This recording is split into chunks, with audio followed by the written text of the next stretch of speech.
Yeah, yeah. So, as Michelle had mentioned, like, oftentimes because there's some swallowing issues, people tend to have a low appetite or maybe not eat as much, and there's weight loss. And so we know that it's super important to get those nutrients in, but you want to make sure that every bite counts. All right, so we load up on proteins and healthy fats. So in the previous recipe, we did that by adding some avocado or olive oil. This mac and cheese is another way to really get in those extra fats and protein with cheese. Yes, absolutely. Okay, so what we're going to do is pretty simple, but I want to show you how to make a nice cheese sauce from scratch. Maybe a little ambitious. We're going to keep it quick. So you're going to join me on the second camera here. So I'm at my pot. And what I've done is I started melting about a tablespoon of, actually a tablespoon and a half butter. Okay, and then once it's nice and melted, I'm going to add about a tablespoon of flour. Okay, so traditionally when you're making a roux, and that's what we're doing here, it's usually about 1-to-1. But I don't want this to become super thick. I actually want this to be a little bit looser because we are going to be blending it with our pasta afterwards. So I'm adding our flour here, and I'm just going to whisk it in until it incorporates. Okay, and the most important thing when we're making a roux is that we're cooking this out. So we do want to cook the flour part out, which takes about a minute or so, and you can. It's when you stop smelling the flour. When you stop smelling that sort of raw flour, you know it's done. You might even start to see a little bit of color on there, which is good. Okay, and then once that's done, we're going to introduce some spices, some flavors. Traditionally, cheese sauce, you can just keep it plain, but we wanted to make this a little bit more interesting, add a little bit more character. So what we're going to do, I don't know what camera to go for, but I'm going to go here, this one here, make sure you can see it. Okay, and so we have a little bit of smoked paprika, which is nice, and I'm adding a little bit of turmeric as well. And this is going to help to give it that orange color, especially if I'm not using an orange colored cheese, which in this case we're using just a cheddar, sharp white cheddar. So this will actually help to give it that nice orange color as well. So we're going to add, and here you can add anything. So Michelle, what are some of the flavors that you would probably add here? Yeah, well, first I wanted to add that even doing the turmeric and paprika is a good way to add some flavor, especially if somebody is experiencing bland taste changes. And I like that it's going to add that color as well. We do really want to try and enhance the color. And even with this one, I hear a lot of times people are, we can't have crunchy things on a minced or pureed diet, so people are missing their chips or other things that might be crunchy. So we thought that with this mac and cheese, it would be a fun way. You could even buy, again, we can use the powdered seasoning. So you can buy like the popcorn powdered flavors. They have barbecue ones or ketchup chip flavor. And every once in a while, you could add this to this sauce if you wanted to try something new. Keeping in mind it's going to add some more salt to the recipe, but I think once in a while to have something different, it could be an option. Perfect. Okay, so I'm pretty good here. I'm happy with this. I don't smell that raw flour aroma anymore. We've got our spices that are toasting up. They're getting very fragrant. So now I'm going to go ahead and add our liquid. Now, it's important for a cheese sauce that we don't want it to break. We don't want it to get grainy, which can happen sometimes if you're making a cheese sauce. And so there's a couple things that you can do to prevent that. The first thing is use a higher fat milk. So use a whole milk in this case. I wouldn't go for a skim milk. Even 2%, you're kind of chancing it. Just because the lower fat milks can break a lot easier when we're introducing it to heat. Okay, and I'm doing this, speaking of heat, I'm doing this over a medium heat. And what I want to do is just add this in slowly, a little bit at a time. All right, and we're going to whisk it in as we do that. And usually we're recommending the 3% milk as well if somebody is having difficulty eating enough food. So that fits well with our recommendations. Perfect. All right, so we're going to add about a full cup in whole. But I don't want to, the reason I add it slowly as well is because the milk is probably going to be on the colder side. And we don't want to completely cool the sauce down, or again, you might break it. Okay, we'll add a little bit more. So Jared, this is the sauce that you're making. But if someone wanted to use like cheese, can they do that? Yeah, so we're gonna add cheese. Oh, okay. Yeah. Yeah, so we're gonna add cheese, but we always add it near the end. Okay. And we're actually going to add the cheese. So once this comes up to a simmer, we want this to come up to a simmer. Once it comes up to a simmer, we're going to take it off the heat, and that's where we're going to add our cheese. If we were to add our cheese while it's hot on there, again, you're going to get this like grainy, you might get this grainy texture after. You might cause the cheese, which is essentially like fat and water, to separate. And we don't want that either, because we do want it nice and homogeneous, right? In the case that that does happen, it's okay, don't throw it out. You can just run it through a blender or stick an immersion blender in there and whiz it up. And that should give it enough to sort of get back to that creamy state. Okay? And what about for those who are vegan? So wanting like either maybe a lactose-free option or a more plant-based one? Yeah, so you can definitely use a vegan cheese. I know we were talking about this briefly before. Michelle, did you have a brand or a specific one that you know works? Yeah, I think it would take some experimenting because some of the vegan cheeses are made from tapioca flours and they might not melt as easily. But the Daya cream cheese or the vegan cream cheeses may melt a little bit better, adding them again, like you said, at the end as well. Or you could even, the same way we're going to mince and puree these, you could buy pre-made mac and cheeses, whether it's vegan or regular, and you could make those especially for a quicker meal. But again, if it tells you to cook it with the top off, we want you to cook it with the top on so you're not getting the browning on top. Yeah, great point. So again, just waiting for it to simmer. I mean, this is a live cooking show. Right, this happens, but we're getting there. I'm watching the camera. That's okay. We'll fill the time. The other option is buying like lactose-free cheese or lactose-free milk. If you are a little bit sensitive to dairy and milk, you can try that. Perfect. And as this gets there, I'll mention briefly about the cheese. I mean, we're just using a regular cheese today. This is just an aged cheddar. It's going to get some more flavor, which is great. But I grated this from hand, and that's important. Back to my earlier point in the first recipe, with any pre-cut vegetables that are jarred or processed, any pre-shredded cheese is also usually treated with an additive to help it keep its shape. We don't want it to keep its shape. We want it to melt. We want to break it down.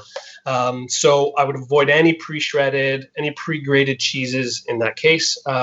Just grate it yourself, or even just like chop it up. If you don't have a grater, you can even chop it up into chunks. It'll melt pretty easily. Oh.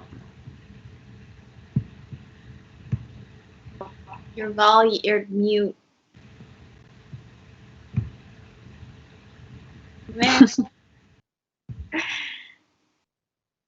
We were saying that Mercury was retrograde, and that usually means that technology does not work properly. Can you hear me now? Yes.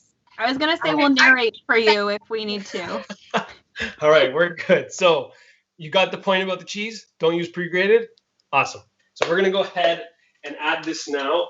I can see it simmering nicely. So now I'm going to take it actually off the heat. And turn the heat off. I just want to make sure you can still see it. Okay. Okay, and this is when I'm going to add in my cheese. Okay, about a cup-ish in here.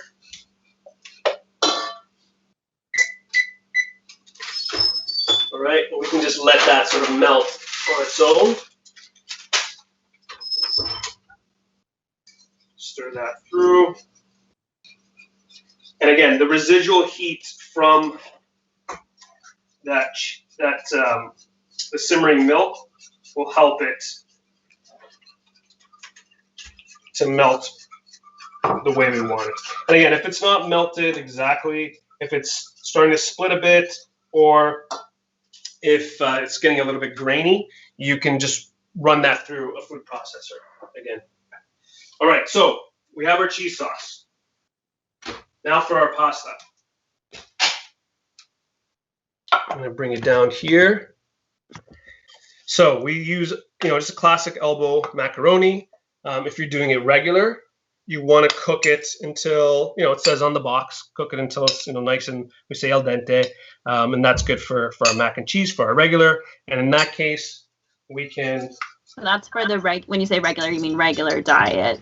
Regular, yeah, consistency, yeah, the regular texture there, yeah. Yeah, so we're gonna go ahead and add some of that cheese sauce to there. Right, and actually, I'm going to do that in a ramekin. So I have a ramekin. We'll add some of the regular. I'm doing this like fast mode now. Kind of beat the clock. So this is a regular one. We'll add our cheese sauce. And if I want to top it with some extra cheese on top, we're going to broil this to get some of that nice golden color on top. So we would pop that under the broiler. Looks great. I imagine though that as we go through the next steps with minced meat, you'd actually maybe want to have more sauce. Like you'd want to save that sauce, right? Like maybe you want more because you want it to get dry. Yeah, so when we're working with the purees and the minces, we're going to want to add a little bit more sauce as we need. So that was the regular texture done in the oven. For our mince and our puree, we want to overcook the pasta quite a bit until it's soft enough. With like our other foods, we want to be able to break this up with our fork. So we take the noodle, and with very little effort, you can see I'm breaking this up into small pieces that fit between, I think someone in the chat mentioned prongs. That's a better word. Prongs of our fork. Right, and so we can see, yes. How long did you cook this one for? So it's a good question. I almost doubled up the instructions on the recipe. So I think it's a 10 minutes, and so I went for 20. Okay. But you're going to have to test it as you go. Okay. Can you use salt in the water? Because some people like to cook their pasta with salt, or is that going to affect the texture? No, yeah, you can use a little bit of salt. I think the main thing that you do want to do is after you cook the pasta, you drain it, and you do want to rinse it in water, okay? The rinsing of the water is going to wash away the starch. Again, if you're making a regular plate of pasta, disregard that. You don't want to, rinse away the starch. But for mince and puree, if we don't rinse away the starch, it's going to get very gummy and very gluey when we process it through a food processor. So you do want to rinse that away, and you can tell, like this is cooled pasta. Normal pasta would not be this loose as it sits. If there was starch, it would like kind of clump together, right? So we've rinsed that starch away, so we can just process it a lot easier. So for a mince, again, you can work this through a fork.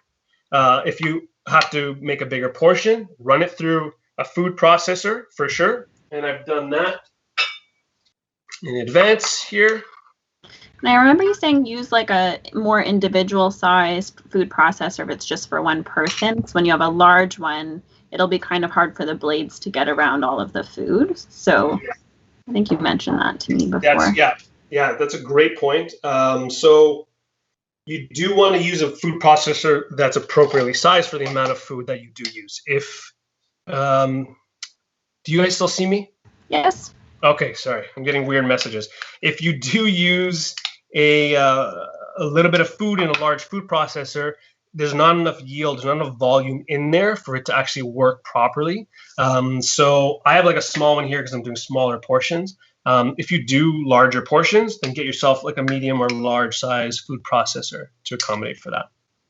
All right, so I mix my cheese sauce in with the minced here as is, and this is ready to go. If I did want to warm it up a little bit, just make sure we cover it. The difference being is that we don't want any of that browning on top. with the cheese here. But here we know it's nice and minced. I've already tested it with my fork with the pasta, and the sauce is nice and creamy, and it'll sort of hold. Yeah, and the sauce is not dripping or separating, so that's good. That means it's appropriate for the minced texture. Yes, perfect. And then for our puree, we're going to do the same thing. We're going to run it through our food processor with the pasta.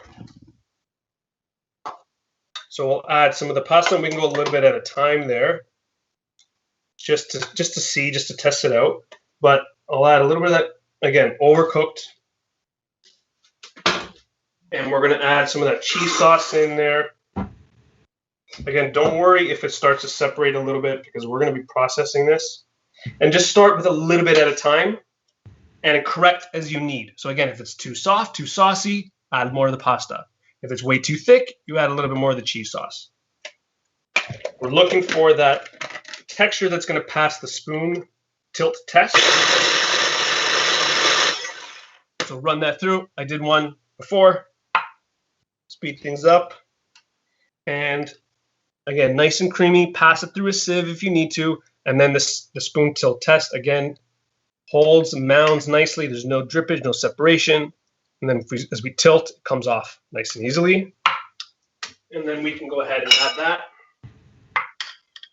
to our ramekin before service. And if you did want to warm this up, like if it is cooling, which likely it will as you're going through the process, the best way to do it with the starches, because we don't want to dry them out too much, is use these little ramekins. You can wrap them with a little bit of cling film and then put them in a shallow simmering water. We call it like a bain-marie.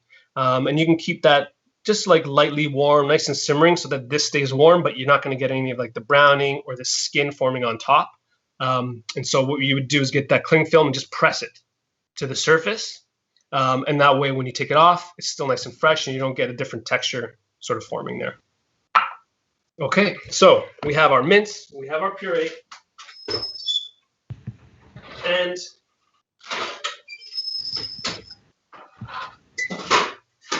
we have a regular. It's hot, working hot here. All right. So again, just to show you the differences here, we have a little bit of browning on the regular, which we don't want on the other. But there we have Great. a regular mince and puree mac and cheese.